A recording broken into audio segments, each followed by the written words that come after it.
Hello friends, स्वागत है आपका मेरे चैनल फैबुलस स्टडी पे। तो फ्रेंड्स, जैसे कि हम लोगों ने साइकोलॉजी और साइंस के प्रीवियस ईयर पेपर का रिवीजन शुरू कर दिया, तो अब हम लोग देखेंगे जो ईवीएस के क्वेश्चंस आए थे। तो हम लोग चारों पेपर को कर रहे हैं, जिसमें मैंने साइंस के पूरे पेपर करवा दिए, वो आप मेरी प्लेलिस्ट में चेक कर सकते हैं। आज हम लोग देखने वाले हैं ईवीएस का पेपर, जो कि 2017 के एग्ज़ाम में आया था, जो हम लोगों ने 2018 में पेपर दिया था। तो 2017 का जो पेपर है वो हम लोग देखेंगे। हम लोग बाकायदा सारे पेपर करेंगे, फिर हम लोग बिल्कुल टॉपिक वाइज जो जो क्वेश्चन पूछे जाते हैं और जो राजस्थान स्पेशल है वो सब करेंगे। इसलिए सभी बच्चे वीडियो को शेयर कर दीजिएगा और चैनल को सब्सक्राइब कर दीजिएगा। जो भी नया बच्चा जुड़ा हो प्लीज़ वीडियो को शेयर करिएगा। ये हम लोग की आज ईवीएस की पहली क्लास होने वाली है। मैं सभी चीज़ की प्लेलिस्ट बना दूंगी, जिससे आपको बच्चों को ढूंढने में किसी की कोई दिक्कत नहीं होगी। और मैं एक लिंक दे रही हूँ नीचे टेलीग्राम पेज का। अगर बच्चों कोई भी डाउट हो नीट एग्जाम से लेकर या आपको किसी वीडियो से रिलेटेड, तो आप मेरे टेलीग्राम पेज पे जाके मुझसे क्वेश्चन पूछ सकते हैं। स्टार्ट करते हैं आज का सेशन। तो क्वेश्चन नंबर 121 जो हमारा ये 2017 का पेपर है बच्चों, किसका है? 2017 का। तो सभी बच्चे जुड़ गए होंगे, और जो भी बच्चा है प्लीज़ वीडियो को लाइक करते रहिएगा। क्वेश्चन नंबर 1 है, जो मतलब 121 है, राजस्थान का राज पक्षी पूछा गया है।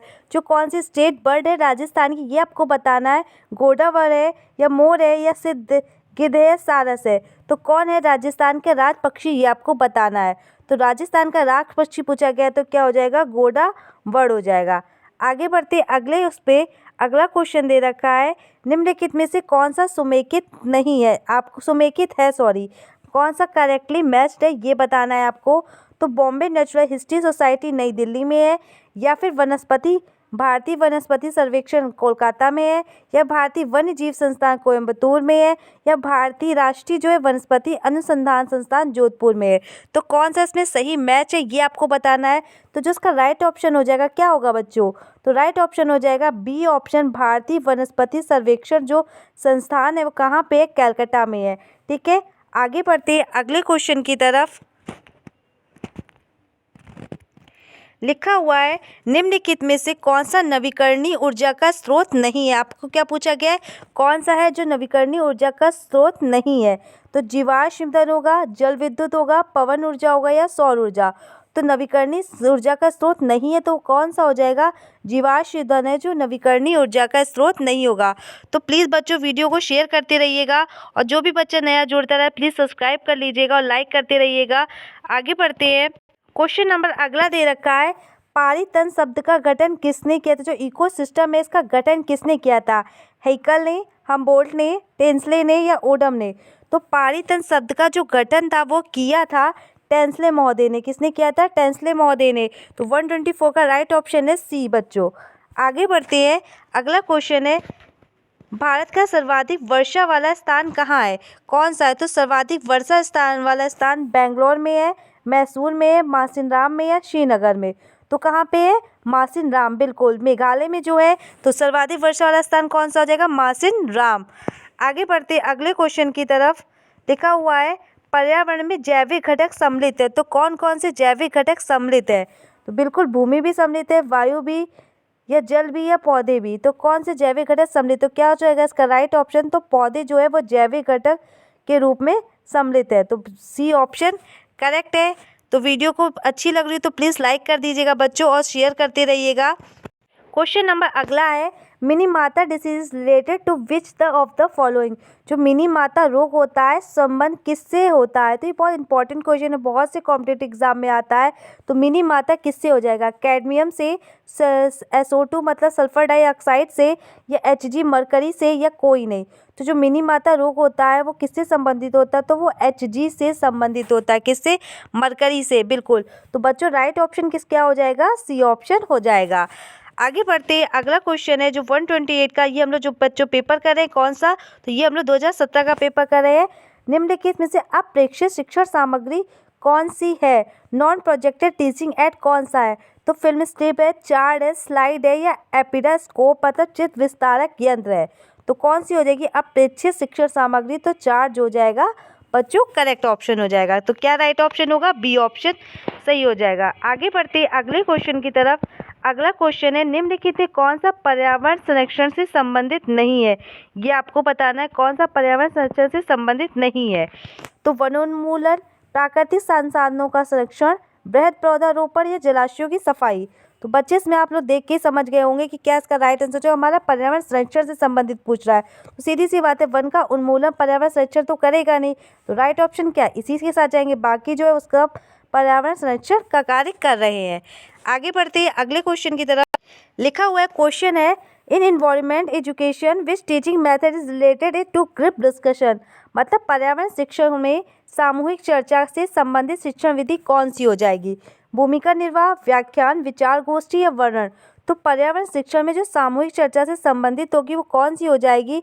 तो बच्चों इसका राइट ऑप्शन हो जाएगा विचार गोष्ठी। मतलब ठीक है, राइट ऑप्शन हो जाएगा विचार गोष्ठी।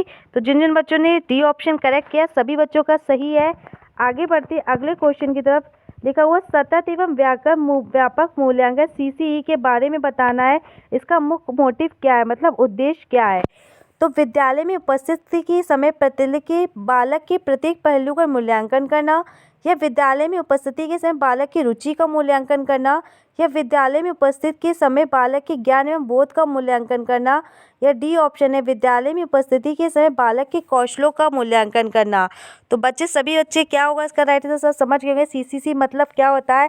तो सतत एवं व्यापक मूल्यांकन वही होता है कि जिसमें विद्यालय में उपस्थिति के समय बालक के प्रत्येक पहलू का मूल्यांकन करें। क्योंकि मैंने सीटेट की तैयारी में कितनी बार आपको बताया, तो किसी बच्चों का गलत नहीं होना चाहिए। नेक्स्ट क्वेश्चन है, अगला क्वेश्चन है, फुल फॉर्म ऑफ IEEPs। तो फुल फॉर्म पूछी गई है, IEEP का पूर्ण रूप क्या होगा? तो बच्चों क्या होगा इसका? इंटरनेशनल एनवायरमेंटल एजुकेशन प्रोजेक्ट, या इंटरनेशनल एनवायरमेंट एजुकेशन प्रोग्राम, या इंडियन एनवायरमेंट एजुकेशन प्रोग्राम, या इंडियन एनवायरमेंटल एजुकेशन प्रोग्राम। क्या होगा आंसर कीजिए। तो EEP का जो पूरा नाम हो जाएगा वो होगा इंटरनेशनल ई से एनवायरमेंटल एजुकेशन प्रोग्राम। तो बी ऑप्शन सही हो जाएगा, इंटरनेशनल एनवायरमेंटल एजुकेशन प्रोग्राम। आगे बढ़ते हैं अगले क्वेश्चन की तरफ। क्वेश्चन है, पर्यावरण अध्ययन के दौरान विद्यार्थियों की शैक्षिक उपलब्धि को देखने के लिए निम्नलिखित में से किस आकलन सूचक का प्रयोग नहीं किया जाना चाहिए? जब बच्चों को पर्यावरण अध्ययन का शिक्षण दे रहे हो तो शैक्षिक उपलब्धियों को देखने के लिए कौन सा जो आकलन है, किसका आकलन सूचक का यूज नहीं करना चाहिए? बच्चों की उपलब्धियों को देखने के लिए अवलोकन, चर्चा, प्रयोग करना या उपचारात्मक शिक्षण करना। तो जब हम बच्चों की शैक्षिक उपलब्धियों के बारे में देख रहे होंगे जब पर्यावरण अध्ययन शिक्षण के दौरान, तो हम रेमेडियल शिक्षण नहीं करेंगे, उपचारात्मक शिक्षण नहीं करेंगे। तो यही ऑप्शन सही हो जाएगा। बाकी सब अवलोकन भी किया जाएगा, चर्चा भी की जाएगी और प्रयोग करना भी किया जाएगा। तो क्या होगा? उपचारात्मक शिक्षण करना। नेक्स्ट पढ़ते हैं, क्वेश्चन है 134, विच one of the following is not a characteristic of good teaching. कौन सा अच्छे शिक्षण की विशेषता नहीं है? तो कौन सी नहीं हो जाएगी? अच्छा शिक्षक क्रिया आधारित होता है, बिल्कुल। अच्छा शिक्षण लोकतांत्रिक होता है, बिल्कुल, बच्चा जिससे अपनी बात कह सके। अच्छा शिक्षण मूल आधारित नहीं होता है, तो बिल्कुल मूल आधारित होता है। तो इसमें क्या पूछा है, कौन से शिक्षण नहीं होगा? डी क्या दे रखा है? अच्छा शिक्षण सुव्यवस्थित, निश्चित, उद्देश्यपूर्वक होता है, तो ये भी हो जाएगा। इसमें नहीं दे रखा है, तो यही ऑप्शन जो हो जाएगा बच्चों सही हो जाएगा। बच्चों अगर वीडियो पसंद आ रही हो तो प्लीज़ लाइक करते रहिएगा। मैं बार बार आप लोग से कह रही हूँ, और कमेंट करिएगा अगर कोई भी डाउट हो, और चैनल को सब्सक्राइब कर दीजिएगा। नेक्स्ट क्वेश्चन है, निम्नलिखित में से कौन सा विकल्प पर्यावरण अध्ययन की विषय वस्तु में सम्मिलित नहीं किया जाता? तो पर्यावरण एनवायरमेंटल अध्ययन की जो विषय वस्तु है उसमें कौन सी चीज़ सम्मिलित नहीं की जाती है? वन संरक्षण, बिल्कुल पर्यावरण के बारे में पढ़ रहे हैं तो वन संरक्षण के बारे में पढ़ना है। जल संरक्षण के बारे में भी, मृदा संरक्षण के बारे में। जबकि राजनीतिक संरक्षण जो पर्यावरण अध्ययन की विषय वस्तु में सम्मिलित नहीं किया जाता। तो राइट ऑप्शन हो जाएगा बी ऑप्शन। आगे बढ़ते हैं, नेक्स्ट क्वेश्चन है 136, which one of the following law is not related to the trial and error theory of learning. जो मतलब थार्नडाइक के नियम और त्रुटि का सिद्धांत है उससे कौन सी संबंधित नहीं है? तो बताना है law of reinforcement, law of radius, law of exercise, law of effect. तो क्या होगा? तो जो पुनर्बलन का नियम होगा वही जो होगा वो इससे संबंधित नहीं होगा। तो ए ऑप्शन सही है। जबकि तत्परता, अभ्यास, प्रभाव, तीनों जो नियम है वो त्रुटि प्रयास के जो कि थॉर्नडाइक ने दिए थे, तो ये तीनों हो जाएंगे। तो ये होगा इसका राइट ऑप्शन, पुनर्बलन का नियम। नेक्स्ट है अगला क्वेश्चन, लिखा हुआ है भारत में बाल श्रम को प्रतिबंधित करने के लिए बाल श्रम निषेध एवं विनियम अधिगम किस वर्ष पारित किया गया था? तो ये तो याद करने वाला क्वेश्चन है, तो उसका जो राइट ऑप्शन हो जाएगा 1938, 1988, 1986 या 2017। तो क्या होगा, 1986 में जो हुआ था, बाल श्रम को प्रतिबंधित करने के लिए बाल श्रम अधिनियम लागू किया गया था। आगे बढ़ते हैं। क्वेश्चन है 138, what is the minimum legal age of marriage for girl and boys in India. तो लड़कियों की विवाह की जो न्यूनतम कानूनी आयु क्या थी, 16 से 18 वर्ष या 18 से 21 वर्ष, या सी ऑप्शन है 18 वर्ष से 18 वर्ष या 21 वर्ष या 21 वर्ष। तो लड़कियों की जो होगी वो 18 वर्ष हो जाएगी और लड़कों की क्या होगी, 21 वर्ष। यही जो हमारे इंडिया में कानूनी आयु है विवाह की। आगे बढ़ते हैं। नेक्स्ट क्वेश्चन है, राजस्थान की जो वस्त्र नगरी है क्या नाम क्या है। तो राजस्थान की जो वस्त्र नगरी है वो आपको बतानी है।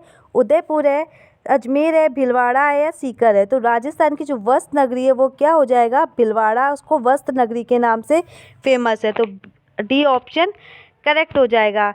आगे बढ़ते हैं अगले क्वेश्चन की तरफ। तो प्लीज़ बच्चों वीडियो को शेयर करते रहिएगा। प्लीज़ सबसे ज़्यादा प्लीज़ मुझे सपोर्ट करिए वीडियो को और दूसरे लोगों तक पहुंचाइए। और मैं इसमें टेलीग्राम का भी लिंक दे दूंगी, उसमें जुड़ जाइएगा सभी बच्चों, जिससे आपको मेरे वीडियो की जो भी रिलेटेड नीट एग्ज़ाम के लिए है वो आपको टाइम से मिल सके। नेक्स्ट क्वेश्चन है, नशीली दवाओं की लत को नियंत्रित करने हेतु आमतौर पर प्रयुक्त की जाने वाली औषधि का क्या नाम है। फॉलिकम, एस्कॉर्बिकम, कोकीन या पैथिडीन। तो नशीली दवाओं को नियंत्रित करने के लिए आमतौर पर जो प्रयोग की जाने वाली औषधि होती है वो पैथिडीन होती है। डी ऑप्शन करेक्ट होगा। आगे बढ़ते हैं बच्चों। अगले क्वेश्चन है 141, निम्नलिखित में से कौन सा 100% खुले में शौच मुक्त ओडीएफ राज्य है। तो कौन सा हो जाएगा, तो इसका जो राइट ऑप्शन हो जाएगा केरल होगा, ना कि आंध्र प्रदेश, ना असम, ना तमिलनाडु। तो राइट ऑप्शन है केरल। अगला क्वेश्चन है, राजस्थान में राज्यसभा सांसदों की कुल संख्या कितनी है। तो राजस्थान में जो राज्यसभा के जो सांसदों की संख्या हो जाएगी वो 10 हो जाएगी। अगर लोकसभा की पूछी जाती तो 25 होती, लेकिन राज्यसभा की पूछी गई है तो कितनी हो जाएगी, 10 सांसद होते हैं राज्यसभा में राजस्थान में। तो याद रखिएगा ए ऑप्शन सही है। अगला, नायलॉन का आविष्कार किसने किया था। तो नायलॉन का आविष्कार जो था किसने किया था, मेल्विन कैल्विन ने, रॉबिन हिल ने, पीटर मिशेल ने या वॉलेस कैरोथर्स ने। तो याद रखिए इसका जो आविष्कार किया था वो किया था वॉलेस कैरोथर्स ने। किसने, बी ऑप्शन सही है बच्चों, हाँ बिल्कुल। आगे बढ़ते हैं। निम्नलिखित में से कौन सा राजस्थान से संबंधित नहीं है। तो बताना कौन सा जो मेला है वो राजस्थान में नहीं लगता है, बेड़ेश्वर मेला या पुष्कर मेला या खेजड़ी मेला या बाग मेला। तो जो बेड़ेश्वर मेला होता है ये भी राजस्थान में लगता है, खेजड़ी का तो आपने एनसीईआरटी में पढ़ा ही होगा, और जो पुष्कर मेला भी राजस्थान का फेमस मेला है जो कि माघ मेला है। यही इसका राइट आंसर हो जाएगा, जो कि राजस्थान से संबंधित नहीं है। तो क्या राइट ऑप्शन होगा, डी ऑप्शन सही होगा। आगे बढ़ते अगला क्वेश्चन है 145, लिखा हुआ है भारत में प्रथम रेलगाड़ी की शुरुआत कब हुई थी। ये देखिए इसमें भी आया, यूपी टेट में भी क्वेश्चन आया था, इसमें भी क्वेश्चन पूछा गया 2018 में। 1920, 1956, 1853 या 1959। तो पहली जो रेलगाड़ी की शुरुआत हुई थी वो 1853 में हुई थी। तो सी ऑप्शन सही हो जाएगा। आगे बढ़ते अगला क्वेश्चन, पिसीकल्चर क्या है। तो पिसीकल्चर किससे संबंधित है, मधुमक्खी से, मुर्गी से, मछली से या कोई नहीं। तो पिसीकल्चर जो होता है वो मछली पालन से होता है। याद रखिए, अगर एपीकल्चर आता तो मधुमक्खी पालन होता है, जबकि पिसीकल्चर किससे, मछली पालन। इससे एक क्वेश्चन जरूर आता है, तो याद रखिएगा ये ऑप्शन सही है। आगे बढ़ते, क्वेश्चन दे रखा है झामक कोटड़ा खाद्यान्न प्रसिद्ध है कहाँ की। तांबे के लिए, जिंक के लिए, रॉक फॉस्फेट, यूरेनियम। तो किसके लिए, रॉक फॉस्फेट के लिए प्रसिद्ध है। आगे है नेक्स्ट क्वेश्चन है, निम्नलिखित में से कौन सा संक्रामक रोग है। तो मैंने अभी पहले भी आपको बताया था क्या होते हैं संक्रामक, कौन से असंक्रामक। जो हमारे दूसरे की झूठी चीज़ों से फैल जाए वो संक्रामक, और जो ना फैले वो असंक्रामक। तो संक्रामक कौन सा हो जाएगा, इसमें डिप्थीरिया हो जाएगा, जबकि असंक्रामक जो हमें एक दूसरे से नहीं फैलते, जैसे हृदय घात हो गया, मधुमेह हो गया, उच्च ताप हो गया। राइट ऑप्शन क्या हो जाएगा, डी ऑप्शन डिप्थीरिया। आगे बढ़ते हैं नेक्स्ट क्वेश्चन है, लिखा हुआ है which of the following test is directly related with HIV। निम्नलिखित में कौन सा परीक्षण HIV से प्रत्यक्ष संबंधित है। तो विडॉल, ESR, MP या एलिसा। तो HIV से जो डायरेक्ट संबंधित है वो क्या होगा, एलिसा, मतलब एड्स के लिए होता है। तो एलिसा टेस्ट होगा, वो HIV से प्रत्यक्ष रूप से संबंधित है। नेक्स्ट क्वेश्चन है, भारत में पल्स पोलियो टीकाकरण कब प्रारंभ हुआ। तो पल्स पोलियो टीकाकरण भारत में कब हुआ, 1995 में। तो सी ऑप्शन सही हो जाएगा। तो ये हम लोगों ने कर ली 2017 के प्रीवियस ईयर के जितने भी क्वेश्चन आए थे मैंने सब आपको डिटेल में करवा दिया है। अगर आपको इससे रिलेटेड कोई भी डाउट हो तो मुझसे कमेंट बॉक्स में पूछ लीजिएगा। अभी हम लोग क्या करेंगे, सारे प्रीवियस ईयर के पेपर करेंगे, फिर उसके बाद हम लोग जैसा हम लोग का प्रीवियस ईयर का पेपर है उस अकॉर्डिंग हम लोग टॉपिक वाइज करेंगे। तो प्लीज़ कहीं भी किसी को कहीं जाने की कोई ज़रूरत नहीं है, चैनल से बने रहिएगा और ज़्यादा से ज़्यादा लोगों में शेयर करिएगा। Thank you for watching. Thank you friends, मिलते हैं नेक्स्ट वीडियो में।